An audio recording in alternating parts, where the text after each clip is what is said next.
안녕하십니까, 이정윤입니다. 슈퍼개미의 왕초보 주식 수업 강의 시작하겠습니다. 자, 이번 강의는 정보 분석 편이에요. 그래서 정보 분석 편 이 큰 틀로 첫 번째 파트가 될 것이고요. 두 번째 파트는 바로 가격 분석, 세 번째 파트는 가치 분석. 각 강의는 8개의 강의로 이루어질 겁니다.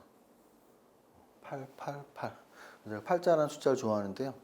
중국 발음이 그렇다고 해요. 숫자 8과 돈을 좀 번다 이런 8자의 발음이 비슷하다고 해서 중국인들이 8자를 굉장히 좋아한다고 하죠. 저도 그 얘기를 한 10년 전쯤 들었던 것 같은데 그때부터 8자를 의식적으로 막 좋아합니다. 일부러. 그래서 책을 쓰면서도 이렇게 8에 맞췄고 또 이번 강의도 마찬가지로 이렇게 8에 맞춰서 정보 분석 8강, 가격 분석 8강, 가치 분석 8강으로 강의를 진행하겠습니다. 먼저 정보 분석의 목차가 이렇게 구성이 되어 있습니다. 정보 분석이 왜 중요한지, 그리고 이 개념에서 공개된 정보 그리고 공개되지 않은 정보를 구분을 할 건데요. 공개된 정보의 대표적인 세 가지가 바로 증권사, 뉴스, 공시예요. 그래서 이 세 가지를 설명을 하고, 공시 검색은 사실 뉴스나 증권사보다 조금 더 어려운데 그 어려운 이유는 어려운 단어가 많이 들어가 있기 때문이에요. 근데 제가 강사로서 많이 드렸던 말씀인데 강의를 하거나 뭐 이럴 때 어려운데 안 중요한 거는 전혀 할 필요가 없어요. 안 중요한데 못하려 해. 우리가 가장 열심히 공부해야 될 건 쉬운데 중요한 거예요. 1차적으로 쉬운데 중요한 걸 반복해서 확실히 내 것으로 만들고, 그리고 나서 시간이 남으면 뭘 하면 돼요? 어려운데 중요한 걸 하면 돼요. 이해하셨죠? 어려운데 중요한 거기 때문에 공시검색 공부 먼저 하고, 그래도 시간이 나오면 우리 이거 한번 해보자. 증자, 감자, 분할, 합병. 자, 그리고 HTS에도 의외로 중요한 정보가 많네. 뭐가 있는지 한번 보고. 우리가 생활 속에서도 정보 얻을 수 있잖아.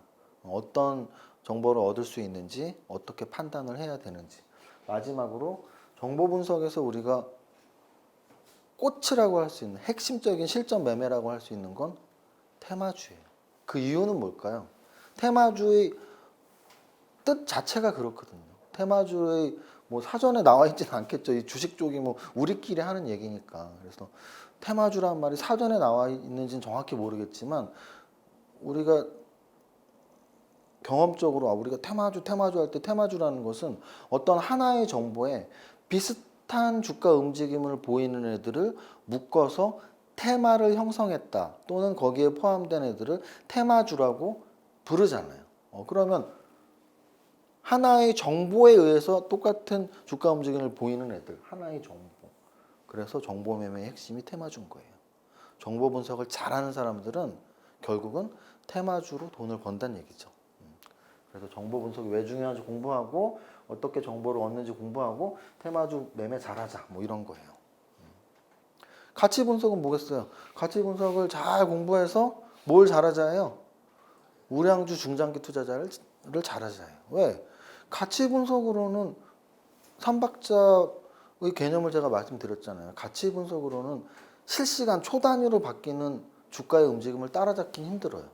다만 큰 틀에서 얘는 정말 우량한 회사인데 시장에선 이렇게 인정을 못 받네. 그러면 중장기적으로는 시장에서 인정을 받겠지. 그게 언제가 될지 모르잖아요. 오늘이 될지, 한 달 후가 될지, 1년 후가 될지. 그래서 가치 투자에서의 가장 핵심적인 매매는 뭐예요? 바이 앤 홀드예요. 바이 앤 홀드. 사고 팔지 말래. 왜? 시장에서 아직 인정 안 받았으니까. 언제 팔아야 돼요? 인정 받았을 때 팔아야 되는데 언제 인정 받을지 모르니까 일단 사놓고 갖고 있어. 언젠간 인정 받을 거야. 그게 가치 투자 핵심이잖아요. 그래서 가치 투자는 재무제표 분석 열심히 해서 중장기 투자하는 거고, 정보 분석은 열심히 해서 테마주 매매하는 거고, 이렇게 좀 구분을 하셔야 돼요. 그럼 차트 분석은? 차트 분석은 정보 분석과 가치 분석의 사이에 있는 거예요. 사이에. 그럼 이제 그때 가서 설명드릴게요. 자, 이번 강의는 첫 번째 강의죠. 정보 분석이 왜 중요한지 설명드릴게요. 왜 중요한지, 무엇을 배울 때 우리가 왜 중요한지, 왜 배워야 되는지, 그게 제일 중요해요. 정보 분석이 왜 중요하니? 이것 때문이에요. 이거. 아직 주가에 반영되지 않은 미반영 정보라는 게 있고, 이 미반영 정보를 찾아서 수익을 내기 위해서요. 야, 나 네 강의에서 처음 들었는데 반영 정보, 미반영 정보 네이버 검색해도 안 나오는데 당연히 안 나오죠. 제가 만든 말이거든요. 제가 계속 말씀드리지만 주식 수업이라는 말도 없고 주식학 개론이라는 말도 없고 주식학과도 없고, 그래서 저도 이 정보 분석에서 사실은 목차 구성할 때 고민도 되게 많이 했고, 용어도 함부로 쓰면 안 되니까 고민을 많이 했는데 저는 이 말은 정말 쓰고 싶었어요. 반영 정보, 미반영 정보. 제가 만든 말이에요. 그리고 또 정보 분석이 왜 중요하니? 정보 분석은 사실은 이런 이론을 역으로 생각하면 중요할 수밖에 없어. 그걸 제가 한번 말씀드려 볼게요. 미국에서 연구한 주식시장과 관련된 이론 중에 재무관리 책의 제일 앞에 나오는 대표적인 이론이 바로 이거예요. 효율적 시장 가설, 랜덤워크 이론. 대학생들이 배우는 막 1000페이지짜리 두꺼운 책 중에 제 생각에 주식 투자자들이 그래도, 야, 나는 1000페이지 대학생들이 보는 책 지금도 볼 수 있어. 나는 대학 졸업한 지 막 30년이 지났지만 지금도 아직도 머리가 잘 돌아가니까 1000페이지짜리 책 소개 좀 해줘봐. 그럼 제가 소개시켜드리고 싶은 학문은, 뭐 책은, 저자는 뭐 다 여러분들 교수님들이 뭐 여러 교수님들이 썼으니까 경제학 원론, 너무 기본이죠. 경제학 원론, 또 재무관리, 하나 더 한다면 회계원리.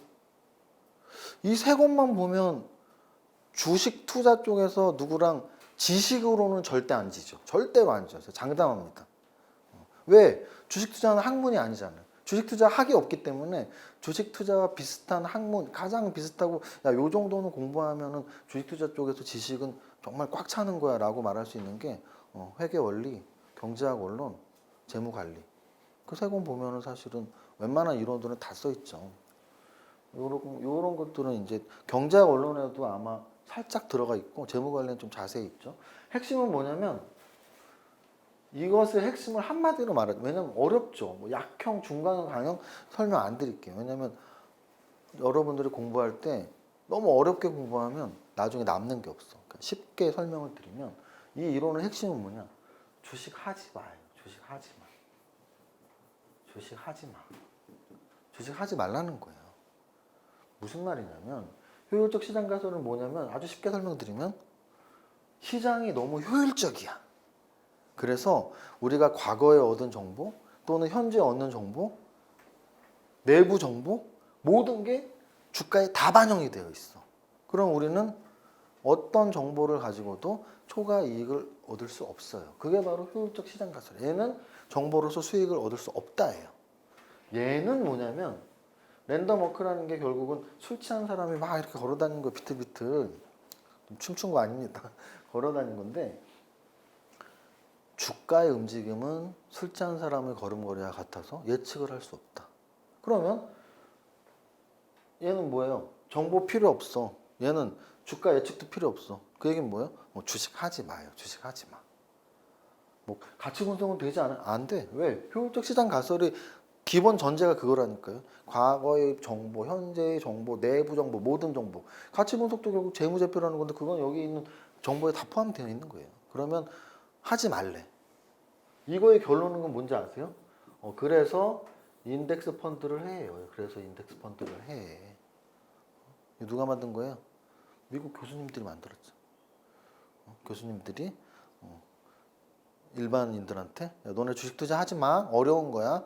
그냥 선수들만 해. 펀드 매니저들만 해. 뭐 이런 논리예요. 그럼 과연 이게 맞느냐 이거죠. 이게 맞느냐. 워렌 버핏을 빼고더라도, 우리보다 더 주식 선진국인 미국에 얼마나 많은 시장 참여자들 중에 성공한 투자자가 있으며 우리나라에 또 얼마나 많은 성공한 투자자들이 있냐라는 거죠. 주식 하지 말라 그랬는데. 근데 그분들은 100억도 벌고 1000억도 벌고 1조도 번 분들이 있는데 어떻게 벌었을까? 그죠? 번 이유가 있겠죠. 초과 수익을 낼 수 있다는 얘기잖아요. 어떻게 초과 수익을 냈는지는 전화해서 물어봐야 돼. 워렌 버핏 할아버지 어떻게 초과 수익 냈어요? 우리나라에서도 뭐 1000억씩 번 분들 있잖아요. 전화해서 물어봐야 돼. 어떻게 해서 1000억 벌었어요? 각자 나름대로의 노하우가 있겠지만 어쨌든 간에 초과 수익을 낼 수 없다라는 것은 제 생각에는 성공한 투자자들이 벌써 증명을 하고 있다. 증명을 하고 있어요. 그럼 역으로 이렇게 말하죠. 야, 손해난 사람들이 얼마나 많은데 10명 중에 8명, 9명 손해났다던데? 그게 사실일 수도 있어요.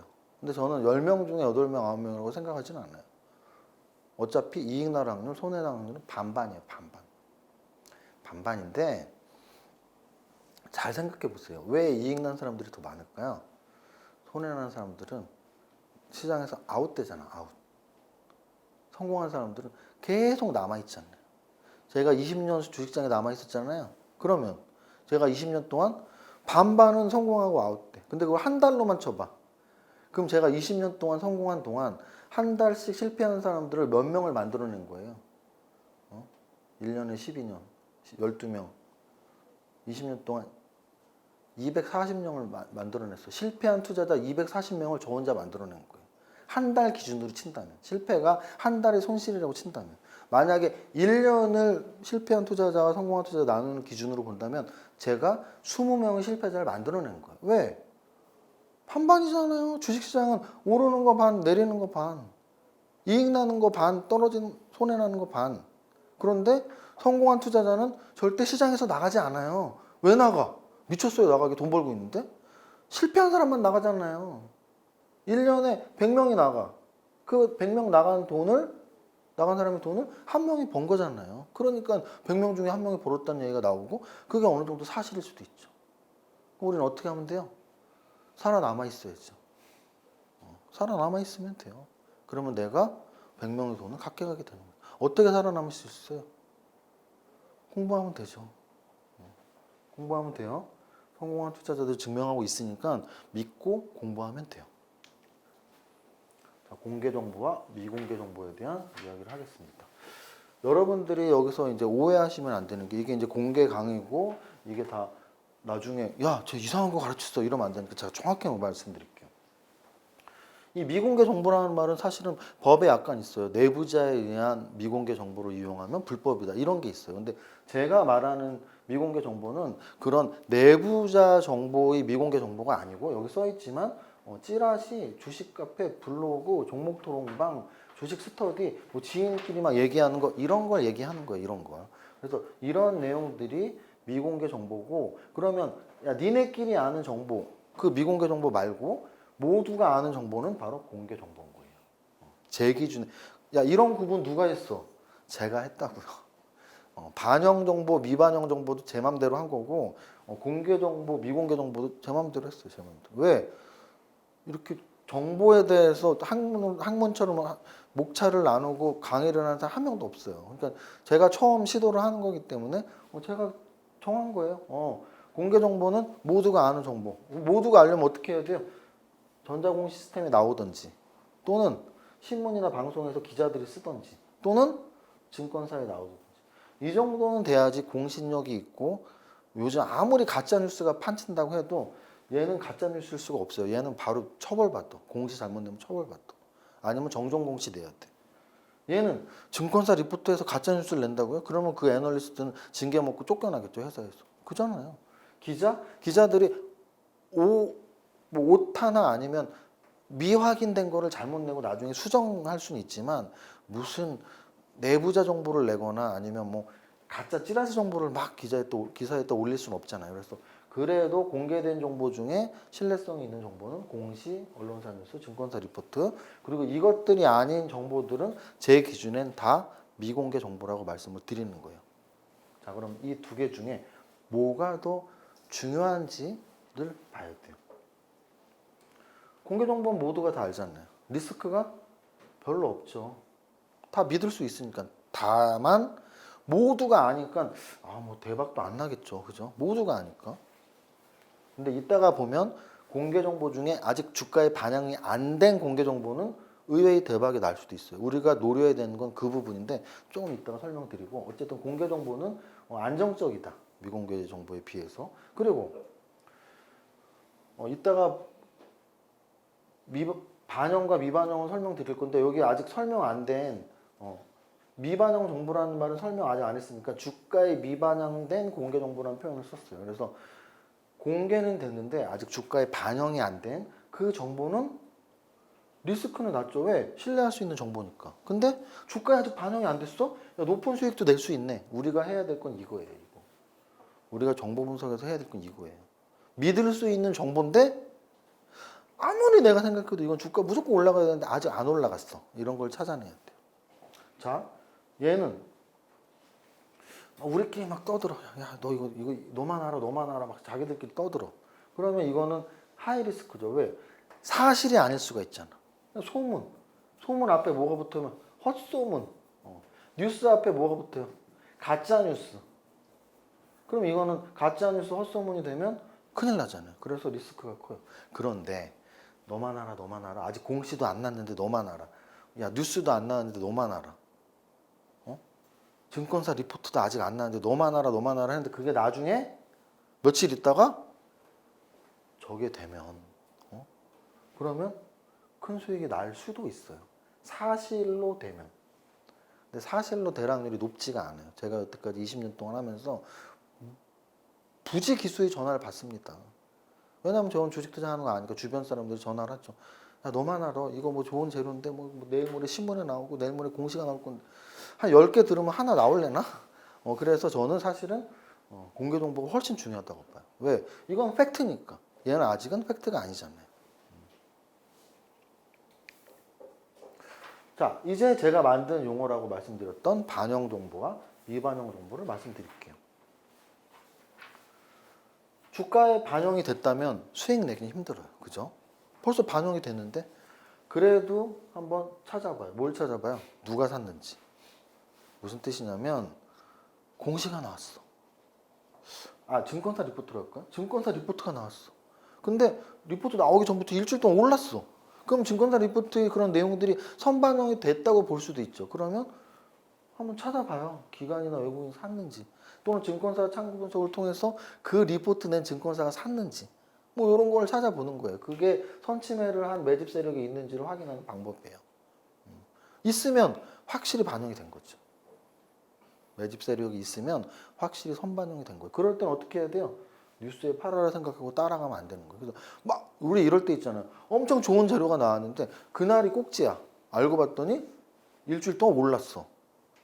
차트 분석, 가격 분석이 왜 중요하냐면 차트 분석을 할 줄 알면 이것과 연계해서 어떤 정보가 나왔을 때 차트를 딱 봤는데 야, 이거 일주일 동안 벌써 올렸네. 거래도 터지고 주가도 올랐네. 에이, 뉴스에 팔으라는 종목이구나. 이렇게 알 수 있잖아요. 근데 차트 분석 못하면 또는 이런 매매 동향이나 창구 분석 못하면 재료가 나왔는데 너무 좋아. 그냥 샀어. 그게 단기 꼭지죠. 반영이 됐다면. 그래서 반영이 됐는지 안 됐는지 확인하려면 일단 주가 차트를 보고 많이 올랐는지 또 매매 동향상 어떤 애들이 산 게 있는지 또 증권사 창구 분석까지 해서 선반영이 됐고 매집 세력이 있어? 야, 이건 뉴스에 팔아라 종목이야. 안 들어가면 되잖아요. 또는 내가 갖고 있는 종목이면 팔면 되잖아. 우리가 공부해야 되고 주목해야 될 건 이쪽이에요. 이쪽. 미반영 정보. 미반영 정보는 뭐겠어요? 이거의 반대겠죠. 반대. 무슨 반대? 어떤 재료가 나왔어요. 공시가 나오거나 증권사 리포트가 나오거나 뉴스가 나왔어. 그런데 차트를 딱 봤더니 주가가 하나도 안 올랐어. 열흘 동안 하나도 안 올랐어. 심지어 떨어졌어. 근데 이 재료가 너무 좋아. 그러면 당연히 주가에 아직 반영이 안 된 미반영 공개 정보인 거잖아요. 그잖아요. 공시는 공개 정보죠. 오늘 공시가 나왔어. 차트를 봤는데 일주일 동안 주가가 하나도 안 날랐어. 그 공시는 미반영 공개 정보예요. 근데 미반영 공개 정보인데 앞으로 1년 동안 미반영 될 수도 있잖아요. 그러면 제 말은 미반영 공개 정보를 찾았다고 무조건 사는 게 아니라 그 정보를 내가 이제 판단을 해야죠. 이 정보는 2배짜리인데? 근데 아직 안 올랐네? 선반영 하나도 안 됐네? 내가 사야지. 그 판단이 가장 중요하다는 거예요. 정보를 딱 접했을 때 아직 주가가 오르지 않았고 앞으로 오를 것 같은 정보를 선별하는 게 바로 정보 분석의 핵심인 거예요. 야, 어떻게 미반영 정보가 있을 수가 있니? 모두가 공개된 정보를 보면 좋은 정보면 바로 반영돼야지. 아니죠. 아까 제가 효율적 시장 가설에서 뭐라 그랬어요? 시장은 효율적이다 아니다 안 효율적이다. 경제학에서 늘 가설이 뭐냐면 합리적 투자자라면 이런 가설이 붙었어. 근데 경제학을 실제랑 적용하면 이론적으로는 맞지만 실제랑 틀릴 때가 많죠. 왜? 우리는 합리적이지 않으니까. 경제학에서는 다 합리적이라고 하죠. 그래서 요즘 가장 뜨는 학문이 뭐야? 행동과학이잖아요. 우리가 합리적이라고 결정을 짓지 말고 사람의 행동을 연구하는 학문이 행동과학이에요. 그 전에는 행동을 연구할 필요가 없었어. 왜? 사람은 너무나 이성적이고 합리적이라고 다 가정을 하고 이론을 깔았는데 알고 봤더니 하나도 합리적이지가 않아. 사람은 합리적인 사람도 있고 합리적이지 않은 사람도 있어요. 그래서 내가 합리적인 사람이면 된다는 얘기예요. 정보를 접했을 때 내가 합리적인 판단을 하면 나는 수익을 낼 수 있는 거죠. 요거는 뭐 보통 정보를 구별할 때 보통 많이 쓰는 말이에요. 어떤 재료냐면 어떤 내용이냐면 요 정보를 우리가 접했을 때 종목에 대한 정보가 있고 그리고 시장 전체에 대한 정보가 있는 거예요. 그러면 내가 만약에 주식을 하는 사람이라면 사실은 얘가 좀 더 중요할 수도 있어요. 얘가 좀 더 중요하고요. 다만 내가 주식만 하지만 탑다운 분석을 좀 더 믿고 버텀업보다 위에서부터 시장 전체 업종, 종목 이런 거를 믿는 분들이라면 시장 전체 정보도 중요하겠죠. 그래서 시장 전체 정보인지 개별 종목 정보인지 이렇게 구별을 좀 할 필요가 있고 갈수록 시장 정보, 특히 세계 금융시장에 대한 정보가 중요해지고 있어요. 그래서 작년 2018년도 미국의 뭐 금리 인상이나 미국 중국 무역 분쟁의 재료 때문에 우리나라도 매일 미국과 중국의 눈치를 보고 주식시장에서 그런 것들이 바로 금융시장의 연동성이 갈수록 커지고 있기 때문이다.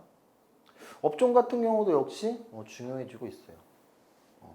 예전에는 개별적으로 이렇게 올라가는 종목들도 사실 많았어요. 근데 요즘에는 이렇게 뭉탱이로 해서 2017년 같은 경우에 상반기에는 반도체 업종이, 하반기에는 제약바이오 업종이, 그리고 1년 내내 자동차 관련, 전기차 관련주가 움직이고 이랬었기 때문에 일단은 우리가 정보를 볼 때 지금 뭘 강조드린 거냐면 내가 갖고 있는 정보도 중요하지만 내가 갖고 있는 종목 정보도 중요하지만 내가 A라는 종목이 있는데 그 A라는 종목의 정보만 맨날 찾아보시는 분들이 있어요. 내가 A라는 종목을 10,000원에 샀는데 1년 내내 그 종목 주가랑 그 종목 정보만 찾아봐. 그러면 주식은 안 는다고요. 안 늘어. 내가 갖고 있지 않은 종목들 또는 내가 갖고 있지 않은 종목뿐만 아니라 세계 시장의 뉴스들 또 업종의 정보들을 보면서 또 다른 기회를 찾아 나가야 된다는 뜻이에요. 그래서 이렇게 여러 가지 정보가 있다는 걸 설명드렸고요. 요 시장 전체의 움직임에서 뭐 우리나라의 특성상 이렇게 또 세 가지를 하나 꼽아봤는데 우리나라의 특성상 우리나라의 지수에 강력하게 악재나 호재로서 작용했던 것들을 본다면 특히 악재로서 위험이니까 악재로서 작용을 했던 걸 본다면 첫 번째는 당연히 경제 위기예요. 그래서 뭐 멀게는 동남아 경제 위기가 IMF가 있었고 그 다음에 가깝게는 10년 전에 2008년 미국발 글로벌 금융위기가 있었고 그 사이사이에도 뭐 그리스의 국가부도 위기랄지 여러 가지들이 있었죠. 그래서 글로벌 경제 위기가 가장 큰 악재였고요. 두 번째는 그래도 미국의 금리 인상이죠. 그래서 미국의 금리 인상을 자주 하지 않아요. 2017, 18년 요즘에 했었고 또 직전에는 한 2004년, 5년에 했으니까 한 10년에 한 번 한다 치고 그랬을 때 금리 인상 시기에 금리를 올린다는 것 자체가 결국은 우리나라의 금리도 올려야 되고 또 금리를 올리면 글로벌 경기가 위축이 되니까 그게 이제 악재가 되는 경우가 있고요. 마지막 세 번째는 지정학적 리스크죠. 그래서 저는 20년 동안 주식 투자하면서 사실은 요게 제일 서러웠어요. 요게 제일 서러웠어요. 지정학적 리스크. 왠 줄 아세요? 위험이잖아요, 위험. 위험은 사실 대비를 하면 무섭지 않아요. 우리가 보험 가입하는 이유가 뭐예요? 만약에 자동차 보험을 가입하지 않았다면 운전할 때마다 막 이러고 살 거야. 왜? 사고 내면 어떡해? 그잖아. 막 사고 한 번 내면 막 몇 천만 원을 물어줘야 되는데 어떡해? 근데 뭐 한 1년에 뭐 보험료로 막 50만 원을 내면 그 모든 거를 해결해 준대. 그럼 좀 이게 마음 편하게 할 수는 있잖아요. 마찬가지로 주식시장에서도 위험을 내가 대비하면 편해. 그런데 글로벌 경제 위기도 전조가 있잖아요. 대비할 수 있어. 미국의 금리 인상 얘는 뭐 전조 정도가 아니고 스케줄이 다 나와 있죠. FOMC를 언제 하는데 그때 올릴 거야 말 거야 다 나와 있어요. 그런데 지정학적 리스크는 사실은 그렇지 않았어요. 제가 20년 주식 투자하면서 갑자기 미국이래. 북한에서 대포를 쏘거나 뭐 갑자기 뭐를 개성공단을 폐쇄하고 대포를 쏘고 뭐 트럼프랑 김정은이 말싸움을 하고 뭐 나도 핵폭탄 있어 너도 핵폭탄 있어 뭐 그런 것들이 정말 스트레스를 갖게 하는 이 주식 투자자에게 가장 큰 스트레스를 갖게 하는 거였거든요. 근데 이걸 여기 왜 써놨냐면 이게 약간은 해결이 될 가능성이 조금은 생겼잖아요. 트럼프와 김정은이 한 번 일단 만났고 혹시 한 번 더 만나고 이렇게 계속 뭐 접촉을 가지면서 실무진 회담 이상으로 또 국가 정상이 한 번 더 만나면서 어떤 해결의 실마리가 찾아진다면 이 지정학적 리스크만 없어져도 아마 우리 코리아 디스카운트가 회복이 되는 거니까 조금 주식 투자자들이 마음이 편하지 않을까라는 생각을 해봅니다. 여기 지금까지 일장 우리가 무슨 공부를 할 때 언제든지 왜 중요한지 알아야지 공부가 잘 되는 거죠. 일장 정보 분석의 중요성 강의 여기까지 하겠습니다. 감사합니다.